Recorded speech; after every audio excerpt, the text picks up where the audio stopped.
Bismillahirrahmanirrahim. Assalamualaikum warahmatullahi wabarakatuh.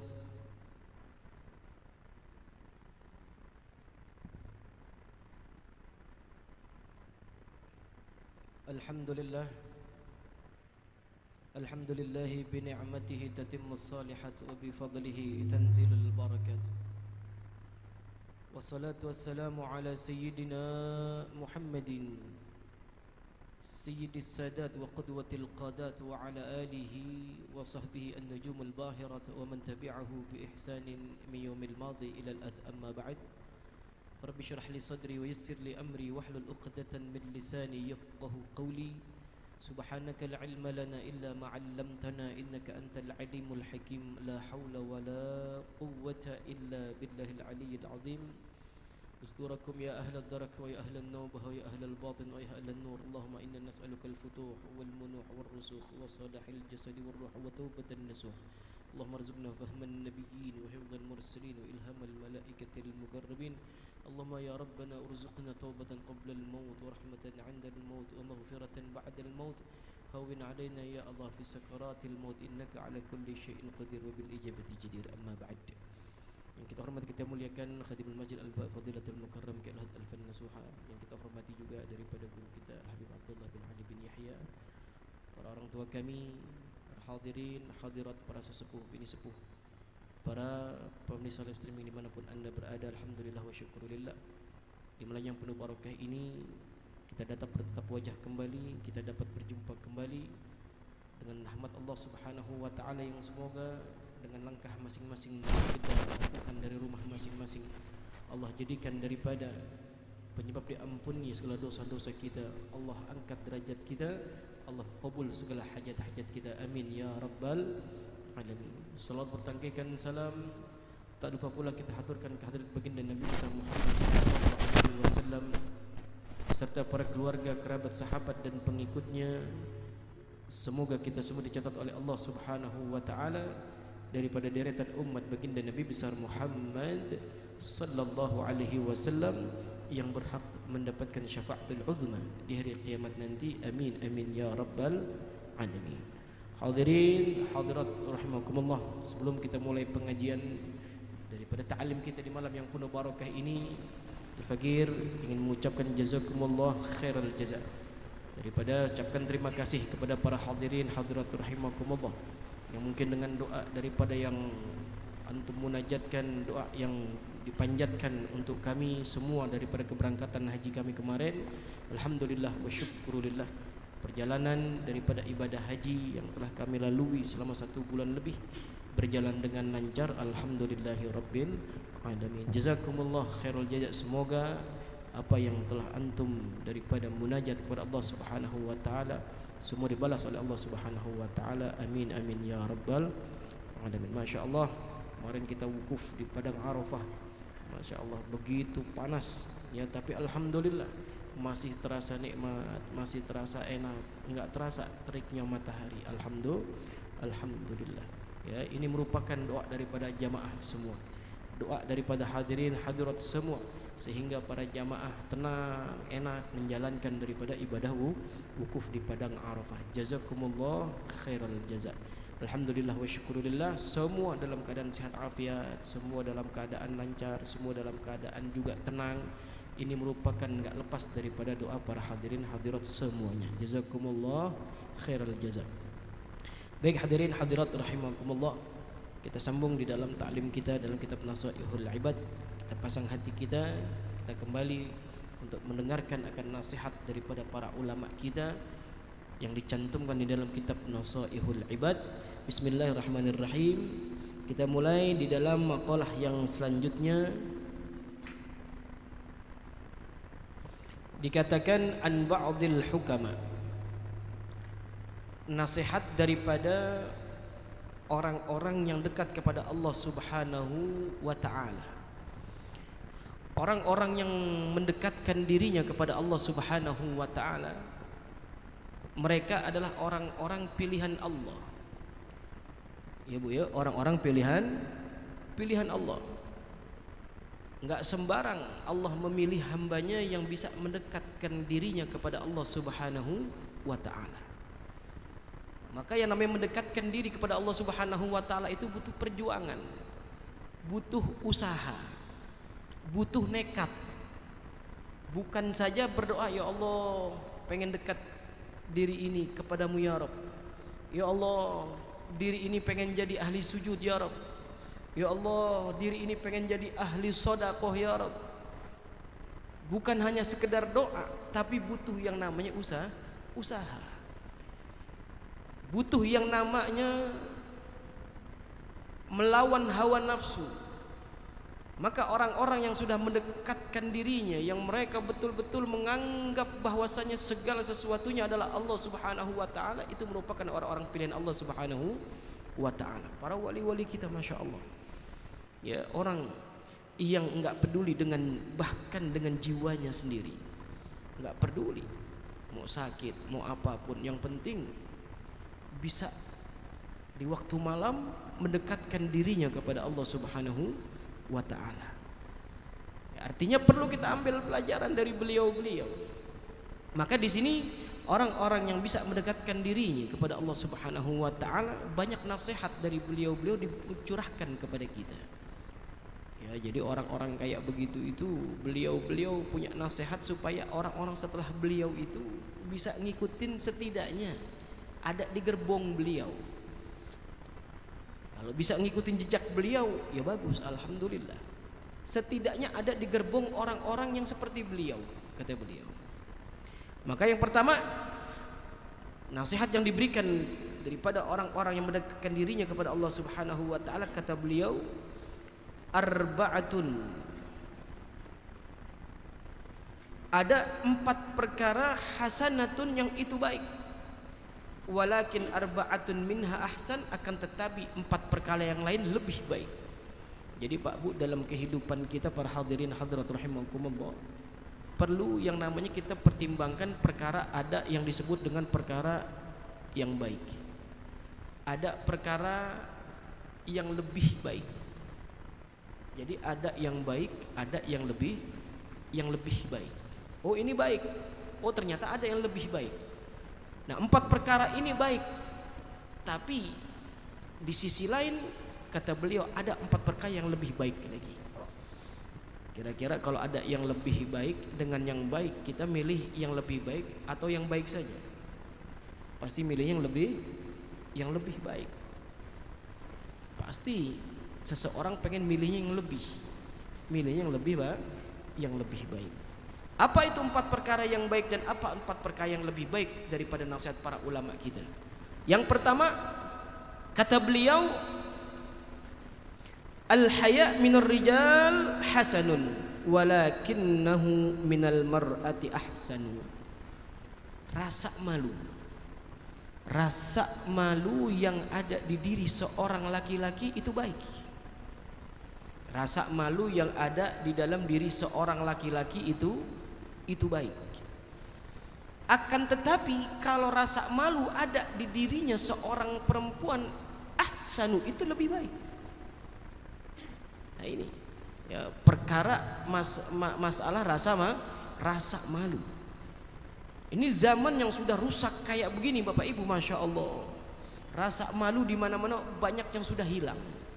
Padahal yang namanya al-haya minal wara, rasa malu itu bagian daripada sifat wara kepada Allah Subhanahu wa ta'ala. Ya, kita lihat zaman sekarang Masya Allah, yang namanya rasa malu dalam perkara menutup aurat saja berat. Ya, kita latih diri kita, kita pahami mana batasan aurat daripada laki-laki, mana batasan aurat daripada perempuan, sehingga dari situ kita faham akan batasan tersebut. Di situ akan timbul rasa malu. Tapi kalau nggak faham, ya nggak timbul rasa malu. Untuk menimbulkan rasa malu harus paham akan batasan-batasan aurat tersebut. Oh laki-laki, dalam fikih disebutkan wa auratur rajuli, dan auratnya seorang laki-laki ma baina surratihi wa rukbatihi, antara pusar dan lututnya yang harus ditutup, itu yang disebut dengan bagian daripada aurat seorang laki-laki, Pak. Jadi anak-anak kita mulai kita latih tatkala keluar dari rumahnya, yang laki-laki yang sudah umurnya baligh, yang sudah umurnya masa-masa dewasa, kita ingatkan, nak, batasan aurat laki-laki itu dari pusar sampai perut, dari pusar sampai lutut. Dari pusar sampai lutut itu harus ditutup. Jadi tatkala keluar pakai celana yang sekiranya berada itu celana di atas bagian lutut, diingatkan. Karena kenapa? Karena itu bagian daripada aurat. Maka tatkala seseorang keluar dengan pakai sarung atau pakai celana panjang dengan rasa malunya, kalau terbuka rasanya malu, kalau kelihatan lutut rasanya malu, di situ Allah akan turunkan cucuran rahmahnya. Di mana sebesar dia punya rasa malu, di situ sebesar itu pula Allah turunkan ampunannya. Jadi rasa malu makin besar kepada Allah, makin Allah bimbing, makin Allah jadikan itu orang pilihan daripada hambanya Allah Subhanahu wa ta'ala. Apalagi aurat seorang perempuan. Maka rasa malu di dalam jiwa seorang perempuan, kata para ulama kita, ahsanu, lebih baik. Rasa malu berada di laki-laki baik, tapi berada di seorang perempuan lebih baik. Bahkan Rasulullah sallallahu alaihi wasallam, Pak Bu, dikatakan syadidul haya, orang yang rasa malunya sangat-sangat, kalau bahasa kitanya, sangat pemalu.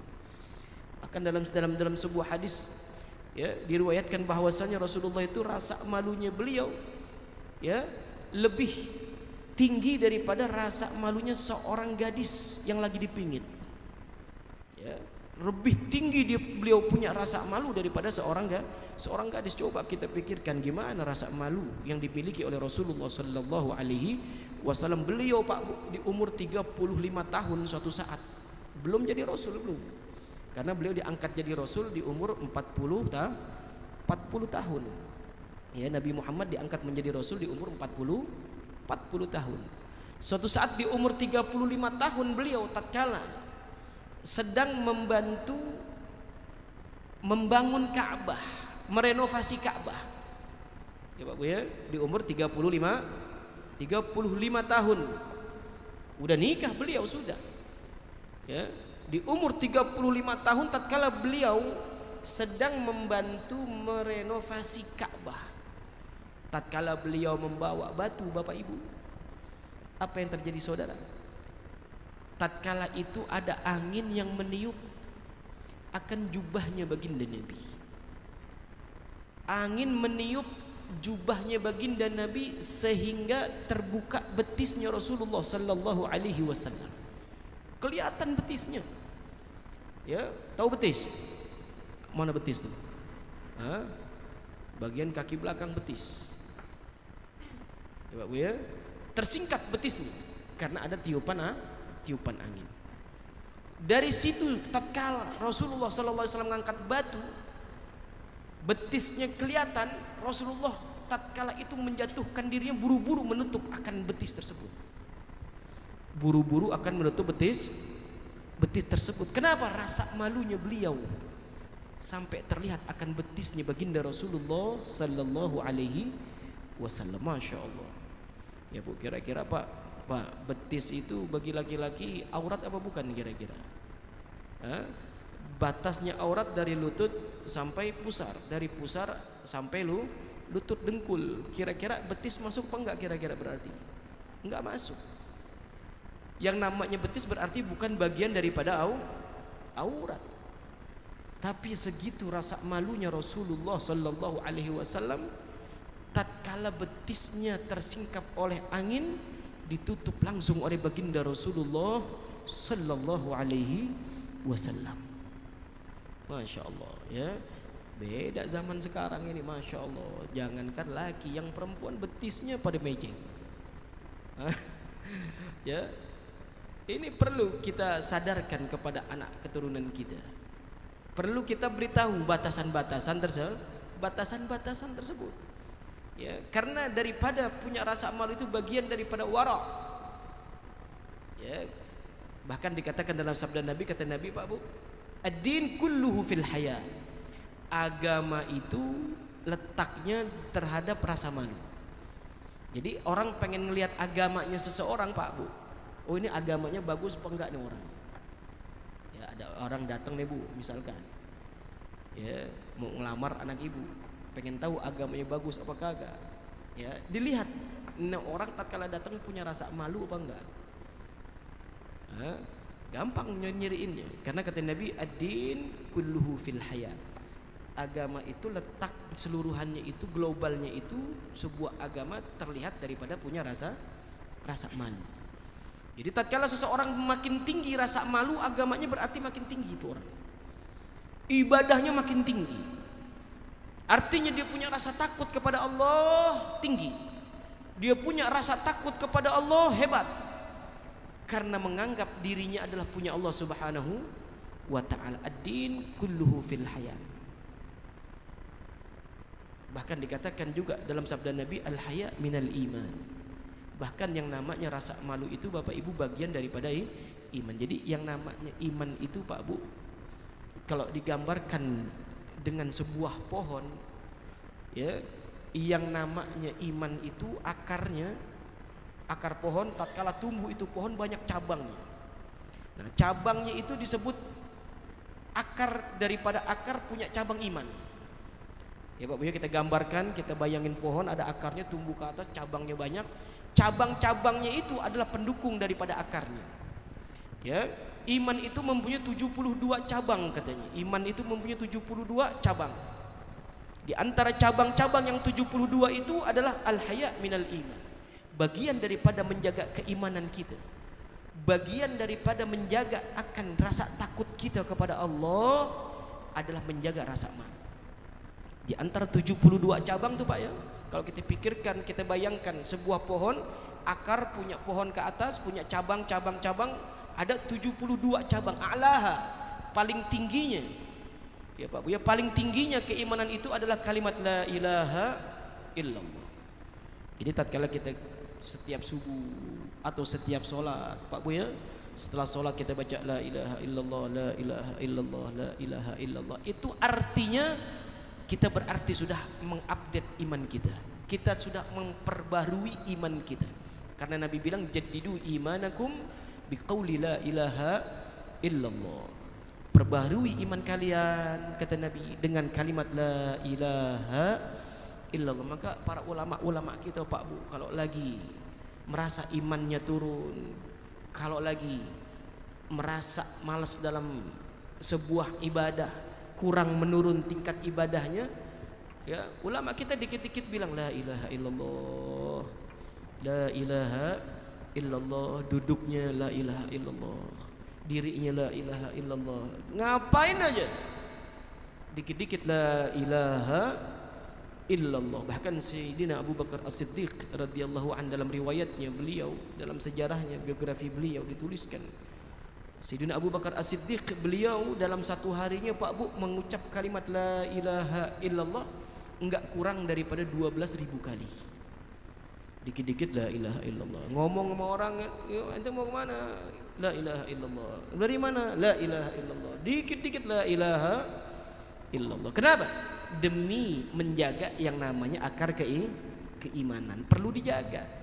Maka menjaga keimanan ini dengan pertama paling tingginya dengan kalimat la ilaha illallah. Di antaranya juga yang bisa menjaga keimanan kita dengan al-haya, punya rasa malu. Al-haya minal iman. Orang kalau sudah nggak punya rasa malu, habis imannya, kegrogot imannya, rapuh imannya, karena ada satu cabang putus.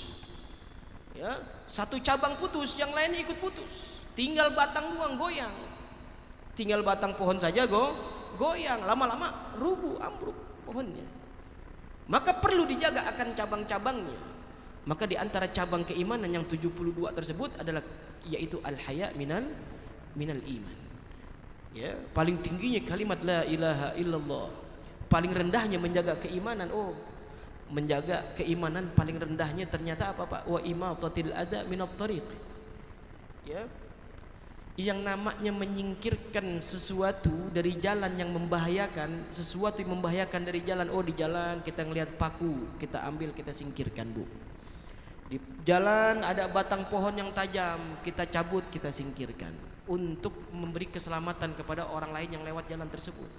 Itu ternyata adalah bagian daripada menjaga keimanan kita kepada Allah Subhanahu wa ta'ala. Iman kalau sudah kuat, iman kalau sudah menempel di dalam diri kita, Pak Bu, Masya Allah, tatkala Allah kasih cobaan, nggak ada apa-apanya, nggak ada artinya cobaan, dianggap itu merupakan sesuatu cuman sekedar lewat. Nggak ada yang namanya menghina kepada Allah, menyesal kepada Allah, sampai ngomongnya sembarangan, nggak ada. Karena itu dianggap itu merupakan, ya, yang cobaan yang Allah berikan sekedar lewat untuk mengangkat dirinya kepada tingkat yang lebih tinggi. Maka pentingnya yang namanya menjaga keimanan. Di antaranya maka al-haya minal iman. Rasa malu itu adalah bagian daripada menjaga iman. Maka penting. Maka rasa malu yang ada di dalam laki-laki itu baik, tapi lebih baik lagi kalau rasa malu tersebut ada di dalam jiwa seorang perempuan. Ya, Pak Ibu, bahkan di Hadramaut, Bapak Ibu, Masya Allah, kalau kita saksikan di sana, Masya Allah, ya, kalau kita belajar di sana, Alhamdulillah, ya, kita nggak pernah melihat, ya, yang namanya ikhtilat, campur aduk laki-laki perempuan, ya Pak Bu, ya, nggak ada, sangat dijaga. Sangat dijaga. Karena apa? Karena terlalu mengamalkan yang namanya al-haya'u minal iman.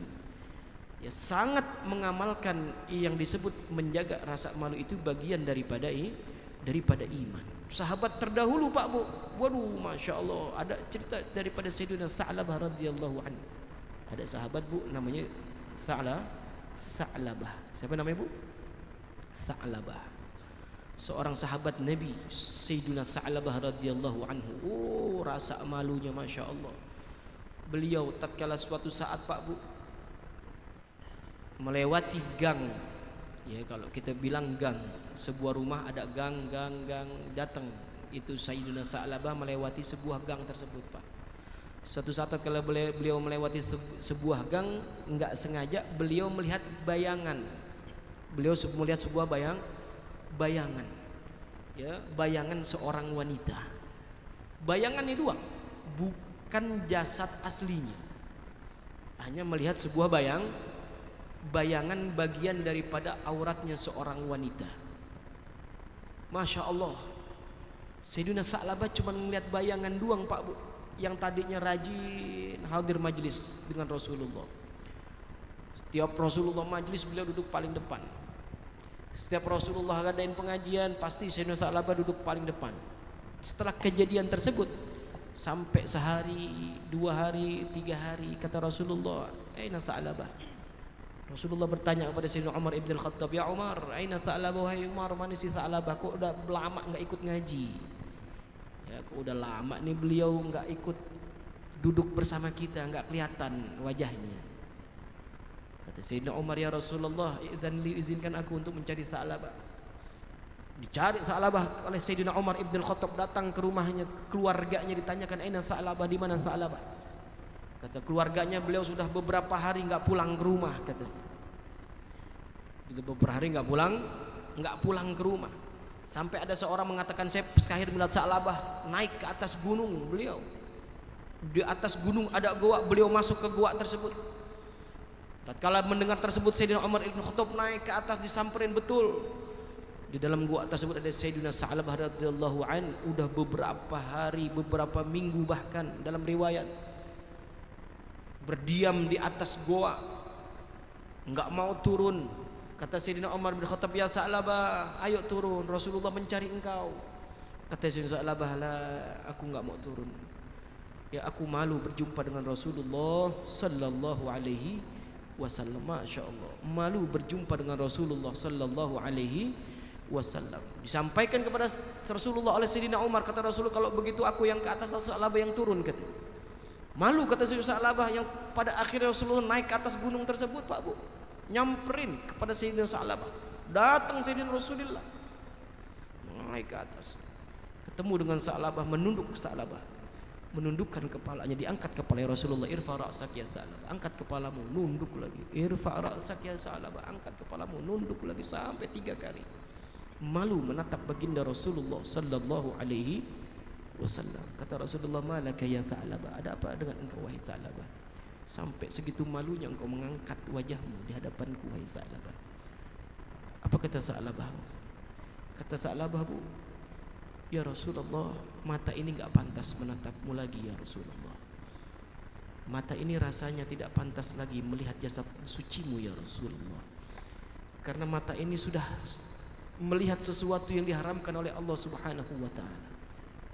Mata ini sudah melihat sesuatu yang dilarang oleh Allah Subhanahu wa ta'ala. Dengan maksiat tersebut aku malu rasanya menatap wajahmu ya Rasulullah. Dengan maksiat tersebut rasanya malu mata ini memandang wajah sucimu ya Rasulullah. Nangis Sayyidina Sa'labah radhiyallahu an. Sebab apa Pak Bu? Sebab melihat bayangan doang. Malu menatap wajahnya baginda Nabi besar Muhammad sallallahu alaihi wasallam. Dipeluk oleh Rasulullah sallallahu alaihi wasallam dalam keadaan badan sudah lemas, dalam keadaan demam yang begitu tinggi, enggak mau makan, enggak mau minum. Takut terhadap maksiat, dia malu terhadap maksiat yang dilakukan di hadapannya, di hadapan Rasulullah sallallahu alaihi wasallam. Maka dibawa ke bawah Sayyidina Sa'labah Pak Bu, diantar ke rumah oleh Rasulullah sallallahu alaihi wasallam. Qadarullah, tapi takdir Allah, tidak bisa berpindah, tidak bisa dimundurkan. Ya, setelah Sayyidina Sa'labah turun dalam beberapa waktu, sehari 2 hari kemudian beliau meninggal dunia sebab daripada penyakitnya. Masya Allah. Apa yang terjadi hadirin hadirat rahimakumullah? Masya Allah. Tatkala menguburkan Sayyidina Sa'labah Pak Bu, Rasulullah ikut ngangkat kerandanya, ngangkat kurung batangnya. Tahu kurung batang Bu? Ya, keranda untuk membawa jenazah. Nah, itu kendaraan kita terakhir bareng-bareng Tundar. Kendaraan kita terakhir bareng-bareng semua naik gituan semua insyaallah. Ya Pak Bu ya, Masya Allah. Dibawa kerandanya oleh Rasulullah. Rasulullah tatkala bawa kerandanya Sayyidina Sa'labah Bapak Ibu, Masya Allah, kaki beliau jinjit-jinjit. Tahu jinjit-jinjit? Jingkek-jingkek begitu ya. Kakinya jarinya yang tumit ngangkat ke atas, yang jarinya ke bawah. Jadi kayak orang kepenuhan jalannya. Seakan-akan itu jalan penuh. Seakan-akan itu jalan orang daripada ribuan orang, sehingga beliau jalan sampai jinjit-jinjit ngangkat daripada kerandanya Sa'labah. Sampai Sayyidina Umar Ibn Khattab radhiyallahu anhu bertanya kepada beliau, ya Rasulullah, aku enggak pernah melihat kau ngangkat jenazah sampai jinjit-jinjit gitu ya Rasulullah. Ada apa ya Rasulullah? Ya, kata Sayyidina Sa'labah terhadap Sayyidina Sa'labah, ada apa ya Rasul dengan Sa'labah? Apa kata Rasulullah? Ya Umar, wahai Umar, Masya Allah, ya, yang ngangkat kerandanya Sa'labah dengan taubatnya Sa'labah, dengan rasa malunya Sa'labah, dengan tingginya rasa malu dia terhadap padahal maksiatnya, Masya Allah Pak Bu, ya, hanya sekedar lihat bayangan saja, tapi rasa malunya yang begitu tinggi kata Rasulullah, yang menyebabkan keranda Sa'labah itu diangkat oleh ribuan para malaikatnya Allah Subhanahu wa ta'ala. Masya Allah. Jadi Rasulullah itu berhempit-hempitan dengan para malaikatnya Allah Subhanahu wa ta'ala. Semua malaikatnya Allah turun untuk semuanya memegang kerandanya Sayyidina Sa'labah radhiyallahu anhu. Mulianya seorang sahabat yang mempunyai rasa malu. Maka penting yang pertama, bahwasannya kata para ulama, al-haya minar rijal hasanun. Yang namanya rasa malu ada di dalam diri seorang laki-laki, itu baik. Terhadap orang perempuan bahkan itu lebih baik. Ayo, khususnya anak-anak muda, jaga rasa malunya. Ya, dari mudanya punya rasa malu akan terus kebawa sampai masa tuanya. Dari masa mudanya malu berbuat maksiat, terus sampai tuanya malu untuk berbuat maksiat.